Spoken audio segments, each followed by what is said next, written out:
ابو ہریرہ رضی اللہ عنہ نے بیان کیا کہ نبی کریم صلی اللہ علیہ وسلم نے فرمایا، جب تم میں سے کوئی شخص بستر پر لیٹے تو پہلے اپنا بستر اپنے ازار کے کنارے سے جھاڑ لے، کیونکہ وہ نہیں جانتا کہ اس کی بے خبری میں کیا چیز اس پر آ گئی ہے۔ پھر یہ دعا پڑھے، میرے پالنے والے، تیرے نام سے میں نے اپنا پہلو رکھا ہے اور تیرے ہی نام سے اٹھاؤں گا۔ اگر تو نے میری جان کو روک لیا تو اس پر رحم کرنا، اور اگر چھوڑ دیا،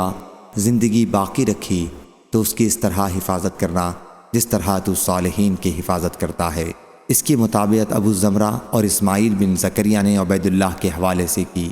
اور یحییٰ اور بشر نے بیان کیا، ان سے عبید اللہ نے، ان سے سعید نے، ان سے ابو ہریرہ رضی اللہ عنہ نے، اور ان سے نبی کریم صلی اللہ علیہ وسلم نے۔